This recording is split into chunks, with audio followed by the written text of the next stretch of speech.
Hello everyone, welcome to this class on spreadsheets for engineers, and in this class let's learn this residual plot. So this residual plot is one such easy topic. So first what we have to do is here there are two values, one is of x and another one is of y, that is x values of heights, y values are weights, and there is predicted y value will have to determine and then the residual. So first let me what I'll do is I'll try to insert a scatter graph for it. So let me try to insert a scatter graph, or let me try to minimize that.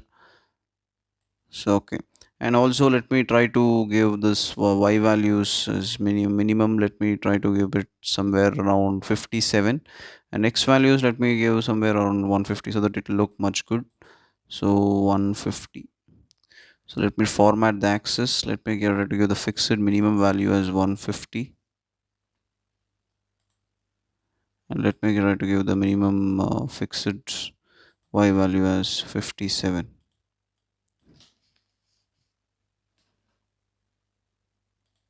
Okay, so now it looks much better. So let me also try to add a trend line. So let me add a linear trend line. Let me display equation on chart. Okay, so I have added a linear trend line and I have displayed the equation on chart. Okay, so now let's predicted y value. So predicted y value is nothing but y equal to mx plus c. From this graph you can see the value of slope is 0.7136. The value of intercept is 50.711. So also let me try to find out its slope. So instead of seeing from the graph and typing it, because I need to do that. So I need that slope and intercept value over here. So let me try to find the slope value here. So known y's and known x values. So let me enter, and let me try to find the intercept value as well. So intercepts. So the y values and the x values. Okay. So now we have got the y and x values. So what I'll do now is, so let me try to type it. So m star. So let me put that in the brackets. Open the brackets, m star x plus c, enter. So now let me okay, fine. The reason for that is because it's using a relative reference over there, that's the reason.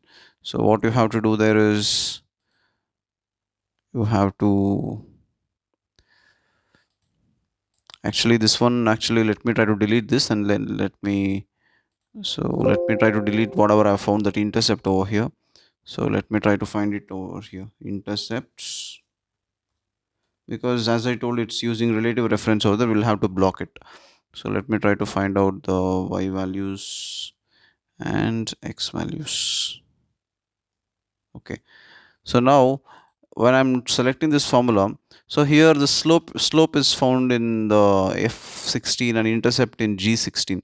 So here I'm going to block f16 and let me also block this g. So let me just try to find it out again. So open the brackets, m star x plus c, enter. Okay, so now what I'll do, I'll block this f16 and g16 so that it so function f4. Similarly, let me block this as well, function f4. So now let me click enter. So now let me drag it out. Okay, now I've got the predicted y value as well. Now what is this residual? Residual is nothing but the difference between this and this value. So this value minus this value. So enter. So now let me drag it out. So okay, so I've got this as well.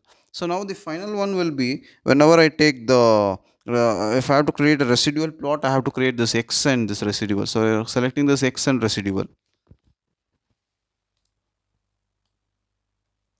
So selecting the x and residual, let me plot a scatter graph.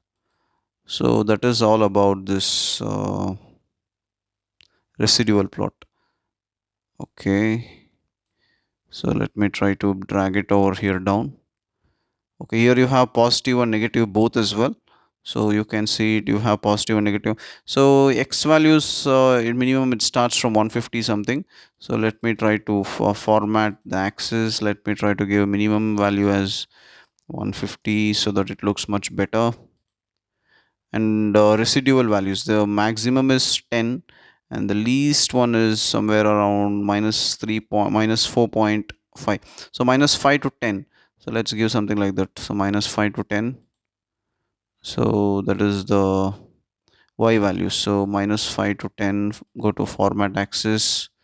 So minimum, let me give minus 5. Okay, minus 5. And maximum it's 12. Let me give 10, or let me give 11. So now it looks little better.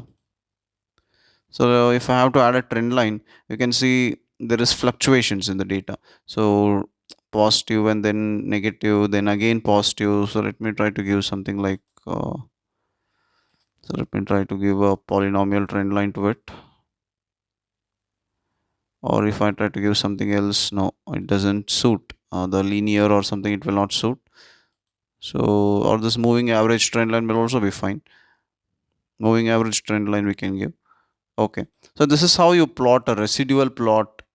So I hope you have understood this. Thank you.